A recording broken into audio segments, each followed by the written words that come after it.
Bismillahirrahmanirrahim. Assalamualaikum warahmatullahi wabarakatuh. Alhamdulillah, anak-anak yang soleh dan solehah. Kita akan melakukan pembahasan latihan subtema 3 pada halaman 90. Anak bisa menyimak dan nanti bisa dipelajarinya. Nomor 1, sikap kita terhadap beragama di Indonesia adalah saling menghormati, saling membenci, tidak suka acuh tak acuh. Jawabannya adalah A, saling menghormati. Kerjasama yang tidak boleh, kerjasama yang tidak boleh dilakukan di sekolah adalah kerjasama itu adalah kerja yang dilakukan berkelompok, yaitu A, mengerjakan soal ulangan. Karena mengerjakan soal ulangan harus secara mandiri atau harus jujur dan dilakukan, tidak boleh bekerja sama. Yang nomor 3 yaitu keberagaman budaya yang dimiliki oleh bangsa Indonesia menjadi identitas bangsa. Keberagaman budaya yaitu adalah identitas bangsa. Membicarakan kepentingan dan acara keluarga dalam kehidupan keluarga dapat dilakukan dengan cara yaitu musyawarah. Dengan cara musyawarah untuk melakukan kesepakatan bersama. Nomor 5, berikut bukan sikap yang menunjukkan saling kerjasama, yaitu adalah menertawakan teman yang jatuh dari kursi. Itu adalah bukan sikap kerjasama yang baik.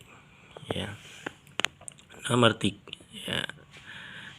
latihan B, yaitu mengapa kita harus mementingkan kepentingan bersama. Karena kepentingan bersama itu menyangkut banyak orang, dan kepentingan bersama sangat kita dahulukan karena menyangkut banyak orang, sehingga kita harus mementingkan kepentingan bersama daripada kepentingan pribadi. Apa yang harus dilakukan jika ada teman yang berkelahi? Apa yang dilakukan? Yaitu kita mendamaikannya atau meleraikan. Meleraikan teman kita yang berkelahi. Sebutkan 5 contoh bentuk keberagaman budaya Indonesia. Contohnya kemarin yaitu ada keberagaman budaya, ada bahasa, makanan atau budaya, ada juga bentuk rumah, juga ada pakaian. Nomor 4, berikan contoh bentuk rasa syukur yang dapat dilakukan atas anugerah keberagaman bangsa Indonesia. Rasa syukur yaitu dengan mematuhi perintah Allah dan menjauhi larangannya. Bentuk syukur adalah kita harus mentaati peraturan Allah atau menjalankan perintah Allah. Sebutkan 3 sikap terpuji yang akan tumbuh dalam diri seseorang yang membiasakan kerjasama. Sikap terpuji yang ada atau 3 sikap terpuji yang seseorang biasa bekerja sama yaitu adalah toleransi, menghargai pendapat orang lain, dan saling menghormati. Sekarang kita masuk ke bahasa Indonesia. Teknik membaca yang biasa dilakukan untuk membaca kamus yaitu C, membaca, memindai. Ya. Membaca sekilas disebut juga membaca cepat. Ya, membaca sekilas dilakukan dengan melihat secara sekilas dari bagian teks. Ya, kalau membaca intensif yaitu membaca dengan sungguh-sungguh dan terus-menerus sehingga betul-betul memahami bacaan tersebut. Ya, sedangkan membaca memindai biasa dilakukan ketika membaca kamus. Ya, nomor 2, bentuk singkat dari naskah asli suatu bacaan ya disebut yaitu ringkasan. Ya. Bentuk singkat dari naskah asli disebut dengan ringkasan. Ya. Di bawah ini yang bukan merupakan fungsi dari gagasan pendukung. Ya, contoh gagasan yang tidak menjadi gagasan pendukung dalam suatu bacaan yaitu adalah C, ya, inti dan kalimat penjelas. Ya, itu tidak termasuk gagasan pendukung. Kalau inti itu adalah gagasan pokok. Nomor 4, telempong merupakan alat musik tradisional berasal dari suku Minang. Ya, telempong dimainkan dengan cara dipukul. Selain telempong, suku Minang juga memiliki alat musik tradisional lainnya yaitu salulang. Salulang ini dimainkan dengan cara ditiup. Kita mencari gagasan pokok atau kalimat utama, ya. Kalimat utama berada di mana? Di awal kalimat, yaitu alat musik tradisional suku Minang, ya. Ada alat tradisional suku Minang, yaitu ada telempong dan salulang. Ya. Nomor 5, bika Ambon adalah sejenis panganan asal Indonesia terbuat dari bahan-bahan telur, gula, dan santan.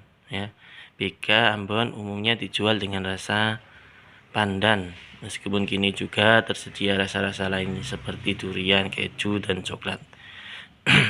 Gagasan pokok pada paragraf di atas adalah terdapat di awal kalimat, yaitu bika Ambon adalah sejenis panganan asal Indonesia, ya, yaitu terbuat dari gagasan penjelasnya, yaitu terbuat dari bahan-bahan telur, gula, santan, ya, dan rasanya seperti durian, keju, dan coklat. Ya, jelaskan perbedaan gagasan utama dengan gagasan pendukung. Perbedaan gagasan utama yaitu berisi dengan ide utama, ya, sedangkan gagasan pendukung yaitu penjelas dari gagasan utama atau berupa uraian atau tambahan informasi yang mendukung gagasan utama. Ya. Nomor 2, ya, bika Ambon menurut penjelasan M. Muhar Amtato, ya, seorang budayawan sejarah bika Ambon terilhami dari kue khas Melayu yaitu bika atau bingka. Kita mencari gagasan pokok pada paragraf pertama. Di sini ada 2 paragraf, ya, paragraf pertama dan paragraf kedua. Ya. Kita disuruh mencari gagasan pokok pada paragraf pertama, ya, yaitu apa? Kue bika Ambon terilhami dari kue khas Melayu yaitu Bika dan Bingka, ya, yaitu berada di kalimat pertama, ya. Sedangkan tuliskan gagasan pokok pada kalimat kedua. Ya, sekarang kita pada kalimat kedua, yaitu jawabannya BK Ambon dikenal sebagai oleh-oleh kota khas Medan, ya, Sumatera Utara. Ini gagasan utama juga berada di awal kalimat. Nomor 4, ya, kita disuruh untuk mencari gagasan pokok, ya, mencari gagasan pokok juga, yaitu terdapat pada awal kalimat, yaitu sekoteng sebenarnya merupakan hidangan tradisi Tiongkok, ya, dan gagasan penjelasnya adalah sekoteng ini sebenarnya merupakan hidangan dari Tiongkok karena istilah dari sekoteng sendiri sebenarnya berasal dari bahasa Hokkien, suku Tong atau si Guoteng, ya. Gagasan penjelasnya yaitu berada di bawahnya. Yang nomor 5, bagaimana cara membuat ringkasan yang tepat, ya. Bagaimana caranya membuat ringkasan yang tepat, yaitu yang pertama kita baca berulang-ulang dan dipahami, lalu kita tentukan kalimat utama, ya, pada setiap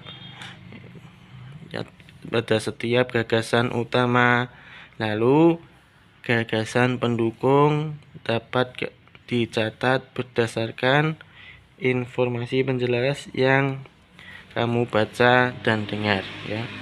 Rangkai gagasan pokok dan pendukung menjadi ringkasan yang padu. Sebutkan 2 jenis bunyi pantul. Ada, yaitu gema dan gaung. Dan nomor 5, apa perbedaan gema dan gaung? Gema adalah pantulan bunyi yang terdengar lengkap, ya, yaitu sesudah bunyi asli. Dan gaung adalah bunyi pantul yang terdengar kurang jelas karena bunyi yang dihasilkan dari pantulan bercampur dengan bunyi asli, ya. Dan sekarang kita masuk ke IPS, ya, tentang sejarah-sejarah. Ya, kota Pempek adalah sebutan dari kota Palembang. Ayam teliwang berasal dari Lombok. Ayam betutu merupakan makanan tradisional dari, ya, Bali, ya, untuk acara syukuran, ya. Nggak usah nomor 4 ini. Yang nomor 5, salah satu contoh mencintai budaya yaitu dengan cara kita mempelajarinya, ya. Apa yang dimaksud makanan khas daerah? Makanan khas yaitu makanan yang identik dengan ciri khas daerah tersebut atau memiliki cita rasa yang khas, ya, yang berbeda dari daerah-daerah lainnya. Nah, nomor 2, apa ciri yang paling unik dari penjual? Ini bisa dibaca di halaman atau di penjual nasi kapau, ya. Mengapa pembuatan ayam cincane menggunakan ayam kampung? Ini juga bisa dilihat dan dibaca. Apa saja keanekaragaman yang dimiliki bangsa Indonesia? Keanekaragaman yaitu ada suku, ada bahasa, dan juga ada makanan, ya, ada pakaian juga. Sebutkan makanan khas Indonesia. Ya, makanan khas Indonesia ada bakso, ada sate, ya, ada nasi goreng, ya, dan seterusnya. Nah, itu saja yang bisa disampaikan ya berkaitan dengan SPDB. Maka anak-anak bisa melajarinya sendiri ya, karena berkaitan dengan musik-musik, karena itu tidak kita ajarkan ya, karena tidak sesuai dengan misi-misi sekolah kita ya. Barakallahu fikum. Assalamualaikum warahmatullahi wabarakatuh. Kita masuk pelajaran selanjutnya, yaitu tentang IPA ya. Berikut yang termasuk karakteristik bunyi kecuali, yaitu kecuali resonansi ya. Resonansi bukan termasuk karakteristik bunyi. Berikut contoh benda di sekitar kita yang memantulkan bunyi ya. Yang memantulkan bunyi yaitu adalah benda yang keras ya. Yaitu adalah benda yang keras-keras. B, yaitu dinding semen, kaca, keramik, dan seng ya. Nomor 3, bunyi pantul yang terdengar setelah bunyi asli ya. Bunyi pantul yang terdengar setelah bunyi asli disebut dengan gema ya. Nah, bunyi pantul yang terdengar setelah bunyi asli disebut dengan gema ya. Gelombang bunyi memiliki sifat memantul dan terserap. Bunyi dapat terpantul jika mengenai benda-benda keras, mengenai benda-benda lunak ya. Yang mana yang dapat memantul yaitu adalah mengenai benda-benda keras, dan yang dapat terserap yaitu mengenai benda-benda lunak ya. Benda-benda keras contohnya adalah besi, batu, kayu, kaca, dan seng ya. Ketika jam tangan diletakkan di atas meja ya, Andi dapat mendengar detak jantung jamnya. Tetapi ketika jam tangan diletakkan di atas bantal ya, karena bantal ini dapat menyerap ya bunyi ya. Karena bantal dapat menyerap bunyi, Andi tidak dapat mendengar detak jarum jamnya. Hal tersebut dapat terjadi karena yaitu bantal menyerap bunyi ya. Sebutkan faktor penyebab kuat tidaknya bunyi. Faktor penyebab kuatnya bunyi yaitu jarak antar sumber bunyi dengan pendengar ya, jarak ya. Yang kedua yaitu adanya dinding pemantul. Nah, yang nomor 2, apa yang menyebabkan bunyi dapat terdengar? Bunyi dapat terdengar yaitu adalah perantara atau media perambat bunyi ya. Nomor 3, sebutkan benda-benda yang dapat dijadikan peredam bunyi. Ada apa? Wol, kertas, spons, busa, kain, karet, tadi juga ada bantal.